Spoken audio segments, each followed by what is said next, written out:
नमस्कार दोस्तों, स्वागत है आपका हमारे ग्रीन स्टार चैनल पर और मैं आपका दोस्त आरके फिजिक्स। दोस्तों, आज से स्टार्ट करने जा रहे हैं हम क्लास 12th की फिजिक्स। और क्लास 12th की फिजिक्स का जो फर्स्ट यूनिट है उसका टाइटल है इलेक्ट्रोस्टैटिक्स। दोस्तों, आज हम बिल्कुल बेसिक से स्टार्ट करेंगे और आज मैं आपको कुछ टॉपिक भी कराऊंगा और कुछ ये बताऊंगा कि हमने 12th के अंदर फिजिक्स के अंदर कौन कौन से यूनिट और कौन कौन से टॉपिक पढ़ने हैं। तो दोस्तों, आज का लेक्चर हम स्टार्ट करते हैं। दोस्तों, फिजिक्स की एक ब्रांच है जिसका नेम है इलेक्ट्रोमैग्नेटिज्म। इलेक्ट्रोमैग्नेटिज्म को फर्दर दो पार्ट में डिवाइड किया गया है दोस्तों। एक तो है इलेक्ट्रोस्टैटिक्स और एक है इलेक्ट्रोडायनेमिक्स। इलेक्ट्रोस्टैटिक्स और इलेक्ट्रोडायनेमिक्स। दोस्तों, एक बात और बताना चाहूंगा, क्लास 12th के अंदर 10 यूनिट है जिसके अंदर फर्स्ट 5 यूनिट के अंदर हम सिर्फ चार्ज का ही जिक्र करेंगे। यानी जो 5 यूनिट है फर्स्ट, वो सारे किस पे टिके हुए हैं? चार्ज के ऊपर। और दोस्तों, जो हमारा फर्स्ट चैप्टर है वो भी किसके ऊपर है? चार्ज के ऊपर। जैसे दोस्तों, अगर ये भी बताऊंगा दोस्तों चार्ज होता क्या है। तो आज हम स्टार्ट ये करते हैं कि चार्ज जब अगर रेस्ट में हो, अगर चार्ज रेस्ट स्टेट में हो यानी स्टेशनरी स्टेट में हो, तब वो हम किसके अंदर डील्स करते हैं? इलेक्ट्रोस्टैटिक्स के अंदर। यानी वो इलेक्ट्रोस्टैटिक के अंदर क्या पड़ जाता है कि चार्ज रेस्ट पे, उसी के ऊपर जो भी इसके रूल हैं, एप्लीकेशंस हैं, इसके अंदर जो फील्ड है, वो सारा किसके अंदर पढ़ते हैं? हम इलेक्ट्रोस्टैटिक्स के अंदर। अगर चार्ज हमारा मोशन में हो यानी मूविंग स्टेट में हो, वो किसके अंदर स्टडी करते हैं? हम इलेक्ट्रोडायनेमिक्स। दोस्तों, साफ पता लग रहा है यहां पर हमने क्या लिखा है, इसको दो पार्ट में डिवाइड करो, इलेक्ट्रो और एक स्टैटिक्स। यानी इलेक्ट्रो मीन इलेक्ट्रॉन्स, यानी इलेक्ट्रॉन भी एक प्रकार से क्या होता है? चार्ज। ठीक है दोस्तों। स्टैटिक्स मीन क्या होता है? रेस्ट। जब चार्ज को रेस्ट स्टेट में हम स्टडी करें, वो किसके अंदर स्टडी होगी? इलेक्ट्रोस्टैटिक्स के अंदर। और जब चार्ज यानी इलेक्ट्रो मीन चार्ज को हम डायनेमिक्स यानी मोशन के अंदर स्टडी करें, वो किसके अंदर स्टडी होगी दोस्तों? इलेक्ट्रोडायनेमिक्स के अंदर। ठीक है दोस्तों। जो चार्ज रेस्ट के अंदर हमने पढ़ना है वो किन यूनिट यानी किन चैप्टर के अंदर स्टडी करना है? एक तो हमारा फर्स्ट ही है इलेक्ट्रोस्टैटिक्स। ठीक है। उसके बाद इसका ही चैप्टर है गॉस लॉ और इसी का लास्ट चैप्टर है कैपेसिटर। यानी इन तीनों के अंदर चार्ज का जो हम जिक्र करेंगे वो चार्ज कैसा रहेगा? हमारा रेस्ट स्टेट के अंदर। और जो हमारे इलेक्ट्रोडायनेमिक्स यानी चार्ज की स्टेट में मोशन के अंदर, वो हम पढ़ेंगे इसका फिजिक्स क्लास 12th का जो सेकंड यूनिट है करंट इलेक्ट्रिसिटी के अंदर, मैग्नेटिज्म, ईएमआई इलेक्ट्रोमैग्नेटिक इंडक्शन और एसी यानी अल्टरनेटिंग करंट। यानी इन 4 यूनिट के अंदर जो हम चार्ज का जिक्र करते हैं, वो चार्ज कैसा रहता है? हमारा मोशन में। ठीक है दोस्तों। और इसके बाद जो नेक्स्ट यूनिट आता है 12th क्लास के अंदर, वो आता है हमारा दोस्तों EMW यानी इलेक्ट्रोमैग्नेटिक वेव्स। इसके अंदर भी चार्ज की ही स्टडी करते हैं हम दोस्तों, लेकिन वो चार्ज कैसा रहता है? हमारा नॉन यूनिफॉर्म में। नॉन यूनिफॉर्म कैसी दोस्तों? देखो, वो कैसा चार्ज हुआ? रेस्ट स्टेट में, इसके अंदर मोशन में तो होता है लेकिन यूनिफॉर्म में होता है एक वो। ठीक है दोस्तों। यानी उसमें जो हम एक्सेलरेशन लेते हैं उसकी वो क्या होती है? 0। और यहां पर एक्सेलरेशन वो क्या आएगी? Not equal to 0। ठीक है दोस्तों। और उसके बाद हम नेक्स्ट यूनिट स्टडी करते क्लास 12th फिजिक्स के अंदर ऑप्टिक्स, जिसके अंदर वेव ऑप्टिक्स और रे ऑप्टिक्स स्टडी करेंगे, लाइट के बारे में सारी स्टडी करेंगे।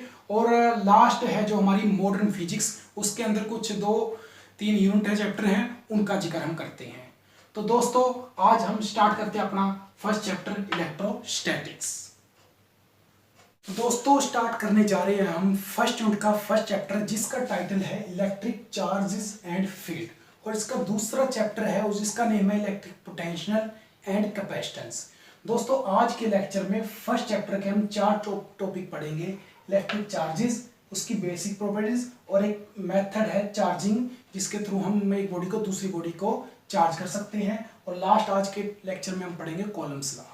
दोस्तों, स्टार्ट करते हैं हम आज का अपना first topic electric charge. Electric charge होता क्या है? दोस्तों, जो ये वर्ड है इलेक्ट्रिक चार्ज, ये आया है एटम से। एटम्स आपने लोअर क्लासेस में पढ़ा होगा 10th स्टैंडर्ड तक कि एटम्स। अब एटम होता क्या है दोस्तों, एक प्रकार से एटम क्या होता है, इसकी दो मेन पार्ट होते हैं कि इसके चारों ओर एक ऑर्बिट होता है जिसके अंदर पाए जाते हैं इलेक्ट्रॉन्स, बीच में सेंटर में होता है हमारा न्यूक्लियस जिसके अंदर दो न्यूक्लियस पार्टिकल होते हैं जिसको हम बोलते हैं protons and neutrons. Proton, electron और न्यूट्रॉन से ही मिलकर हमारा क्या बनता है, एटम्स। तो अब बात आती है कि ये इलेक्ट्रॉन, प्रोटॉन और न्यूट्रॉन होते क्या है। ये एटम्स के तीनों कहलाते हैं हमारे फंडामेंटल पार्टिकल दोस्तों, यानी एलिमेंट्री पार्टिकल। और न्यूट्रॉन क्या होता है, चार्जलेस पार्टिकल होता है दोस्तों, ठीक है दोस्तों। और प्रोटॉन के ऊपर क्या चार्ज होता है, प्लस चार्ज, और इलेक्ट्रॉन के ऊपर क्या चार्ज होता है दोस्तों, नेगेटिव चार्ज। फिर क्वेश्चन आता है ये करते क्या है तीनों के तीनों फंडामेंटल पार्टिकल। तो दोस्तों अपने लोअर क्लास में पढ़ा होगा मैग्नेट। मैग्नेट आप सभी ने देखे होंगे, जिसके क्या होते हैं दोस्तों, मैंने यहाँ पर नोट किया है, जिसके दो पोल होते हैं, एक तो होता है नॉर्थ और एक होता है साउथ पोल। तो उसी से मैं आपको ये समझाना चाहता हूँ कि ये होते क्या है इलेक्ट्रॉन, प्रोटॉन, न्यूट्रॉन। जैसे ये नॉर्थ और साउथ पोल होते हैं, अगर इन दोनों को नॉर्थ और साउथ यानी क्या हो गए, अनलाइक पोल्स हो गए, अगर हम इन दोनों को पास में लेकर आते तो ये क्या होंगे, अट्रैक्ट होंगे। अगर मैं नॉर्थ नॉर्थ साउथ साउथ लेकर तो ये क्या करेंगे, रिपल्सिव करेंगे, एक दूसरे को रिपेल करेंगे, रिपल्सिव फोर्स लगाएंगे। तो ऐसा होता क्यों है भाई, इन्होंने रिपल्सिव फोर्स लगाया और एक बार अट्रैक्टिव फोर्स लगाया। तो दोस्तों याद रखना, हर मटेरियल के पास एक प्रॉपर्टीज होती है जिसको बोलते हैं intrinsic properties. Intrinsic properties mean, जैसे मेरी एक इंट्रिंसिक प्रॉपर्टी है कि मैं टीच कर सकता हूं, तो दोस्तों ऐसे ही मैग्नेट के अंदर एक इंट्रिंसिक प्रॉपर्टीज होती है जो क्या क्रिएट करती है दोस्तों, फोर्स। फोर्स कैसा, वो फोर्स हो सकता है अट्रैक्टिव फोर्स और रिपल्सिव फोर्स। ऐसे ही एटम के अंदर एक इंट्रिंसिक प्रॉपर्टीज है, और वो इंट्रिंसिक प्रॉपर्टीज कौन सी है, चार्जेस, जिसको बोलते हैं इलेक्ट्रिक चार्ज। और वो क्या क्रिएट करती है, फोर्स क्रिएट करती है, अट्रैक्टिव फोर्स और रिपल्सिव फोर्स। तो यहीं से क्वेश्चन आया कि what is the electric charge. तो इलेक्ट्रिक चार्ज कहां से आया वर्ड दोस्तों, एटम से। एटम्स के पास क्या होती है, प्रॉपर्टीज होती है, कौन सी प्रॉपर्टीज, इंट्रिंसिक प्रॉपर्टीज, जो क्या क्रिएट करती है, फोर्स। फोर्स किसने क्रिएट किया, वो चार्जेस, वो चार्ज ही इंट्रिंसिक प्रॉपर्टीज थी एटम्स की, जिसने क्या क्रिएट किया, फोर्स। और फोर्स कैसा दोस्तों, अट्रैक्टिव और रिपल्सिव। तो यहीं से हमारा वर्ड आया इलेक्ट्रिक चार्जेस, ठीक है दोस्तों। अट्रैक्टिव फोर्स और रिपल्सिव फोर्स एक प्रकार से फोर्स हुए। अट्रैक्टिव फोर्स कब लगता है, जब अनलाइक चार्ज हो, जैसे पॉजिटिव और नेगेटिव। और रिपल्सिव फोर्स कब लगता है, जब लाइक चार्ज हो, पॉजिटिव पॉजिटिव, नेगेटिव नेगेटिव, ठीक है दोस्तों। और अगर एटम के अंदर अट्रैक्टिव फोर्स लग रहा है, इसका मीनिंग यहां पर क्या है, अनलाइक चार्जेस। अनलाइक चार्जेस कैसे, प्रोटॉन और इलेक्ट्रॉन, ठीक है दोस्तों। और रिपल्सिव फोर्स कब, जब लाइक चार्ज यानी प्रोटॉन प्रोटॉन, ठीक है दोस्तों, इलेक्ट्रॉन इलेक्ट्रॉन, इन दोनों के बिटवीन कौन सा फोर्स लगेगा, रिपल्सिव फोर्स। और इन दोनों के बिटवीन कैसा लगेगा, अट्रैक्टिव फोर्स। और लास्ट ये हमारा जो वर्ड लिखा था मैंने न्यूट्रॉन, इसके बिटवीन क्यों लगता दोस्तों, ये होता है हमारा चार्जलेस पार्टिकल, ठीक है दोस्तों। इसके बिटवीन ना अट्रैक्टिव फोर्स होता है ना रिपल्सिव फोर्स होता है। तो ये था हमारा टॉपिक इलेक्ट्रिक चार्जेस। और इसके अंदर एक चीज और याद रखना दोस्तों, चार्जेस को हमने दो कैटेगरी में डिवाइड करते हैं इस प्रकार से, एक तो पॉजिटिव और एक नेगेटिव। पॉजिटिव हमने प्लस और नेगेटिव को माइनस से नोट किया। पॉजिटिव यानी प्रोटॉन चार्जेस और नेगेटिव मीन यानी इलेक्ट्रॉन चार्जेस। और दोस्तों इसकी वैल्यू होती है चार्जेस की, सबसे स्मॉलेस्ट पार्टिकल हम लिखते हैं यहाँ पर, स्मॉलेस्ट पार्टिकल, और वो होता है हमारा इलेक्ट्रॉन्स, जिसको हम किससे डिनोट करते हैं दोस्तों, ई से। इसकी वैल्यू होती है 1.6 इंटू 10⁻⁻19 कूलाम। क्या यूनिट लिखा मैंने इसके पीछे, सी यानी कूलाम।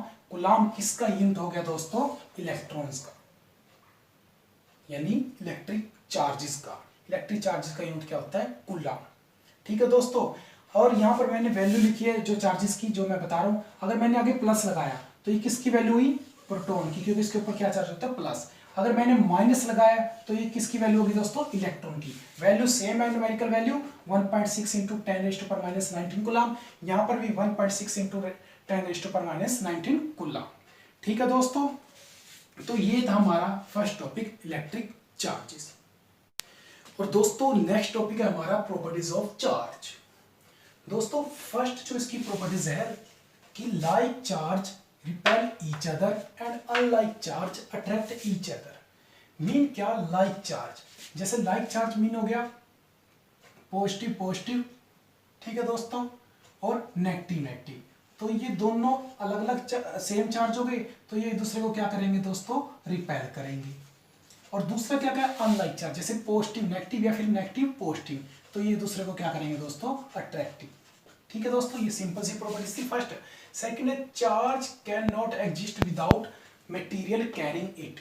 यानी मीन क्या हुआ कहने का, जो चार्ज है बिना मटेरियल के एग्जिस्ट नहीं करता, बिना मास के एग्जिस्ट नहीं करता। मीन कैसे, अगर हम चार्ज को एक बॉडी से दूसरी बॉडी में ट्रांसफर कर रहे हैं, एक बॉडी से दूसरी बॉडी में ट्रांसफर कर रहे हैं, इसका मतलब क्या ट्रांसफर हो रहा है दोस्तों, मास ट्रांसफर हो रहा है। क्या ट्रांसफर हो रहा है, मास। तभी कहा गया है कि charge can not exist without mass, बिना मास के वो एग्जिस्ट नहीं करता। चार्ज ट्रांसफर तो मास ट्रांसफर। जैसे दोस्तों मैंने एक ए बॉडी ली और एक बी बॉडी ली, ठीक है दोस्तों। अब ए बॉडी से मैं इलेक्ट्रॉन ट्रांसफर कर रहा हूं, मैंने इससे क्या ट्रांसफर किए, इलेक्ट्रॉन ट्रांसफर कर लिए। तो इसके ऊपर कौन सा चार्ज आ गया दोस्तों, नेगेटिव चार्ज, और इसके ऊपर क्या चार्ज आ गया दोस्तों, पॉजिटिव चार्ज। अब ये पॉजिटिव चार्ज और ये नेगेटिव चार्ज, इसका मतलब अगर ये इलेक्ट्रॉन ट्रांसफर हुआ है तो इसके अंदर क्या ट्रांसफर हुआ दोस्तों, मास ट्रांसफर हुआ है। क्यों, जैसे हम कहते हैं पॉजिटिव, यानी इससे इलेक्ट्रॉन निकल गया तो इसमें क्या होगी, इलेक्ट्रॉन की कमी आ गई। क्या दोस्तों कमी आ गई, इलेक्ट्रॉन की कमी आ गई। और इसके अंदर इलेक्ट्रॉन आ गया, यानी क्या आ गया, मास आ गया। तो इसके अंदर क्या होगी, इलेक्ट्रॉन की अधिकता, यानी इसके अंदर इलेक्ट्रॉन बढ़ गए और इसके अंदर इलेक्ट्रॉन क्या हो गए, कम हो गए। यानी इसके अंदर मास कुछ कम हुआ होगा और इसके अंदर मास बढ़ गया। तभी कहा जाता है दोस्तों चार्ज ट्रांसफर यानी मास ट्रांसफर। तो ये इन दोनों में से अगर मैं पूछूं हल्की बॉडी कौन सी है, यानी लाइटर बॉडी कौन सी है, तो आप कहोगे ए बॉडी क्या होगी, लाइटर, ये हल्की होगी, और ये क्या होगी दोस्तों, हैवियर। इसके कंपैरिजन में ये क्या होगी, हैवी होगी दोस्तों बॉडी। तो ये क्या थी हमारी सेकंड प्रॉपर्टीज। थर्ड क्या होती है, एडिटिविटी, यानी charge can be added by simple algebra rule.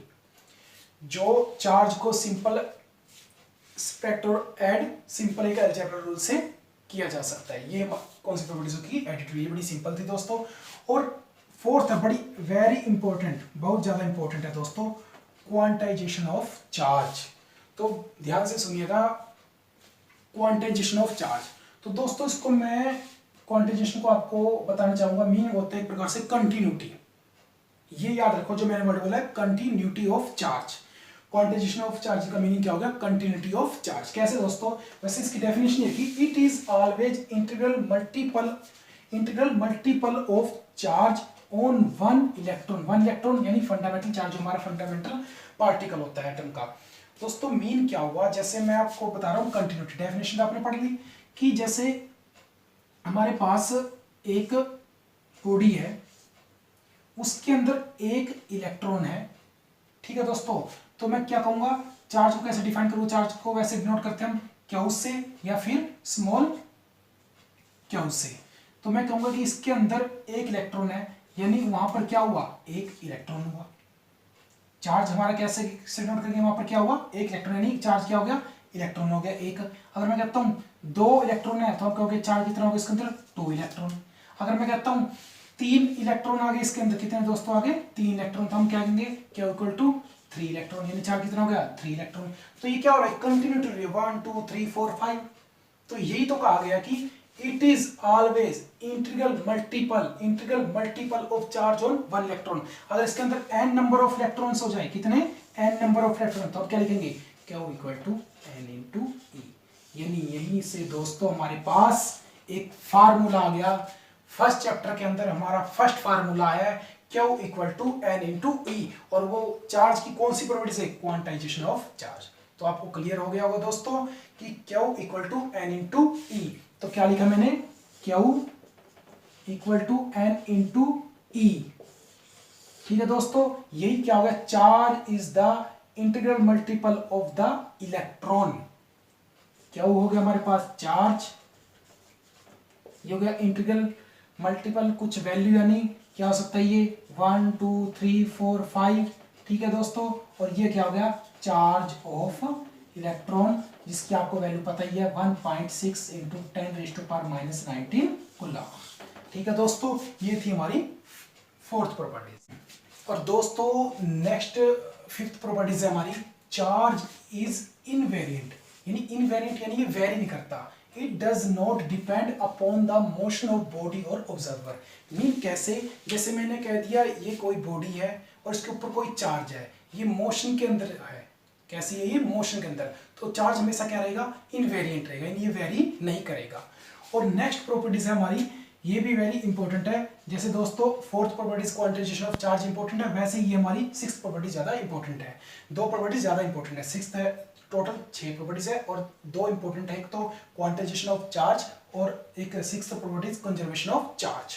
Conservation of charge यानी क्या, net charge on isolated system remains always constant. यानी आइसोलेटेड सिस्टम मीन क्या, एक सिंगल सिस्टम यानी इंडिविजुअली सिस्टम, यानी उसके अंदर जो नेट चार्ज है ऑलवेज क्या रहेगा, हमेशा कांस्टेंट रहेगा। आइसोलेटेड सिस्टम यानी एक इंडिविजुअल सिस्टम यानी एक सिंगल सिस्टम के अंदर नेट चार्ज हमारा ऑलवेज क्या रहेगा, कांस्टेंट रहेगा। दोस्तों आगे क्या कहना चाहता है कि charge can neither be created not destroyed, it can transfer from one body to another body. यानी चार्ज को ना तो क्रिएट किया जा सकता, ना ही डिस्ट्रॉय यानी ना ही उसको नष्ट किया जा सकता। ये किसके अंदर, एक सिंगल आइसोलेटेड सिस्टम यानी एक इंडिविजुअल सिस्टम के अंदर इसको क्या किया जा सकता है, one body to another body इसको ट्रांसफर किया जा सकता है। ये थी इसकी चार्ज की एक मेन बेसिक प्रॉपर्टीज। दो आपने मेन याद रखनी है, एक तो क्वांटाइजेशन ऑफ चार्ज और सेकंड कंजर्वेशन ऑफ चार्ज। इससे रिलेटेड बोर्ड के अंदर या फिर आपका कॉम्पिटिशन एग्जाम है उसके अंदर क्वेश्चन जरूर पूछे जाते हैं। तो दोस्तों आज के लेक्चर का हमारा नेक्स्ट टॉपिक है चार्जिंग, यानी एक बॉडी से दूसरी बॉडी को हम चार्ज कैसे कर सकते हैं। इसके 3 मेथड है दोस्तों, बाय कंडक्शन, बाय इंडक्शन और बाय फ्रिक्शन। तो सबसे पहले हम देखते हैं बाय कंडक्शन। यानी दोस्तों बाय कंडक्शन का मीनिंग क्या हो गया, बाय कांटेक्ट, यानी जब बॉडी आपस में कांटेक्ट में आ जाए। जैसे मैंने यहाँ पर एक ए बॉडी ली जिसके ऊपर कोई चार्ज नहीं है दोस्तों, और दूसरी बॉडी ली बी जिसके ऊपर कौन सा चार्ज है दोस्तों, पॉजिटिव चार्ज है। जब इस बॉडी बी को मैं इस ए बॉडी को कांटेक्ट में लेकर आऊंगा, बी बॉडी को ए बॉडी के साथ में कांटेक्ट में लेकर आया, ए बॉडी पर पहले कोई चार्ज नहीं था, तो बी बोला, बी बॉडी का जो चार्जेस है वो क्या होगा, डिस्ट्रीब्यूट होना शुरू हो जाएगा, यानी फैलना शुरू हो जाएगा, वो ए बॉडी पर आ जाएगा। ये देखो दोस्तों पॉजिटिव पॉजिटिव आ गया। अब इन दोनों बॉडी को मैं क्या करूंगा, सेपरेट कर दूंगा, ए बॉडी को अलग कर दिया, बी बॉडी को अलग कर दिया, तो ए बॉडी का चार्ज जो आया था वो अलग, वो ऐसे का वैसे रह गया, और बी बॉडी पर तो है ही है। तो इससे क्या हो गया, ए बॉडी पर कोई चार्ज नहीं था, कांटेक्ट पर आने से, बी बॉडी के कांटेक्ट में आने से उस पर भी क्या हो गया, चार्ज डिस्ट्रीब्यूट हो गया। इसी को कौन सा मेथड बोलते हैं हम, बाय कंडक्शन, बाय कांटेक्ट में आने पर। ठीक है दोस्तों, नेक्स्ट है हमारा बाय इंडक्शन। इसके अंदर क्या होता है दोस्तों, जैसे मैंने यहाँ पर ए बॉडी देखी, सिर्फ इसको देखो दोस्तों, ये हमारी कौन सी होगी, ए बॉडी होगी। ये कैसी बॉडी है, कंडक्टिंग बॉडी।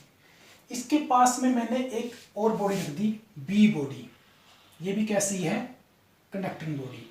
और एक और बात ध्यान से सुनो दोस्तों, बाय इंडक्शन के कर रहे हैं, ए बॉडी को चार्जिंग करना है, और वो कैसा चार्जिंग करना है हमने दोस्तों, पॉजिटिवली चार्जड करना है इसको। ठीक है दोस्तों, कैसा करना है, पॉजिटिवली चार्जड। तो इसके पास हम कैसी बॉडी लेके आएंगे, स्ट्रॉन्ग नेगेटिवली चार्जड। अगर इसको मैंने पॉजिटिवली चार्जड करना है तो इसके पास कौन सी बॉडी लेके आऊंगा, स्ट्रॉन्ग इलेक्ट्रॉन नेगेटिवली चार्जड, जो नेगेटिवली चार्जड है। अगर मैं इसको नेगेटिवली चार्जड करना चाहता तो इसके पास कौन सी लेके आनी पड़ती, पॉजिटिवली चार्जड बॉडी। तो अब देखो बाय इंडक्शन के अंदर मैंने क्या किया, ए बॉडी है जिसको हमने कैसे करना है, पॉजिटिवली चार्जड करना है, और ये बॉडी कैसी है, कंडक्टिंग है। इसके पास में एक बी बॉडी लेकर आया, इसको बिल्कुल कॉन्टैक्ट कर दिया दोस्तों। ठीक है दोस्तों, अब इसके पास क्या ले आया, मैं एक स्ट्रॉन्ग नेगेटिवली चार्जड बॉडी ले आया। तो नेगेटिव होने के कारण इसके यहाँ पर कौन सा चार्ज क्रिएट हो जाएगा दोस्तों, पॉजिटिव चार्ज। ठीक है दोस्तों, और यहां पर कौन सा हो जाएगा, नेगेटिव चार्ज। ठीक है दोस्तों, अब now separate A and B, अब मैं ए और बी को अलग कर दूंगा। तो अब देखो दोस्तों, ए पर कौन सा चार्ज रह गया, पॉजिटिव चार्ज, और कैसा ही करना था हमने, पॉजिटिव चार्ज करना था। तो ये कौन से मेथड से हुआ, बाय इंडक्शन। ठीक है दोस्तों, लास्ट है हमारा बाय फ्रिक्शन। फ्रिक्शन मीनिंग यानी किसी एक बॉडी को दूसरी बॉडी से रब करना। जब हम हमारे पास बॉडी ए ये होगी और सेकंड ये कौन सी होगी, बी बॉडी। अब ए बॉडी को हम क्या कर रहे हैं, रबिंग कर रहे हैं। रबिंग करने के बाद दोस्तों यहां से क्या क्रिएट होगा, थर्मल एनर्जी डेवलप होगी। जब रब कर रहे हैं तो एक गर्माइश से निकलती है, गर्म आती है हीट, तो इसको क्या बोलते हैं, थर्मल एनर्जी डेवलप होगी। थर्मल एनर्जी डेवलप होगी तो दोस्तों क्या होगा, लूजली बाउंड आउटर सेल होते हैं किसी बॉडी, चाहे इस बॉडी के, दोनों बॉडी के अंदर होते हैं, तो वो क्या होते हैं, डी अटैच होना शुरू हो जाते हैं और ट्रांसफर टू अनदर बॉडी के अंदर शुरू हो जाते हैं। तो दोस्तों क्या कहा मैंने, जब इन दोनों बॉडी को रब किया, जैसे मैंने कह दिया, अब जैसे मैं इस बॉडी को रब कर रहा हूँ तो इसके अंदर क्या क्रिएट हुआ, थर्मल एनर्जी क्रिएट हुई। Loosely bound outer cell electron थे, वो क्या हो गए, डी अटैच हो गए, और वो क्या हो गए, ट्रांसफर होने शुरू हो गए दूसरी बॉडी के अंदर। जैसे मैं कहता इसके अंदर लूजली बाउंड इलेक्ट्रॉन है, वो निकलने स्टार्ट हो गए यहाँ से ऐसे दोस्तों। तो यहाँ पर कौन सा चार्ज रह जाएगा पीछे, पॉजिटिव पॉजिटिव, तो इलेक्ट्रॉन ट्रांसफर किसके अंदर आने शुरू हो गए, इस बॉडी के अंदर, ए बॉडी के अंदर। तो यहाँ पर कौन सा चार्ज रहेगा, नेगेटिव नेगेटिव। तो क्या दिख रहा है दोस्तों, ये कैसी बॉडी होगी, पॉजिटिवली चार्जड होगी, और ये क्या होगी, नेगेटिवली चार्जड होगी। कौन से मेथड से किया हमने, बाय फ्रिक्शन। इसको भी चार्ज कर दिया और इसको भी चार्ज कर दिया, ये होगी हमारी नेगेटिवली चार्जड, और ये क्या होगी हमारी पॉजिटिव चार्जड। ठीक है दोस्तों, इस प्रकार हमने 3 मेथड के द्वारा bye conduction, by induction, by friction body को क्या किया हमने, चार्जिंग किया है। ठीक है दोस्तों, ये था हमारा टॉपिक चार्जिंग।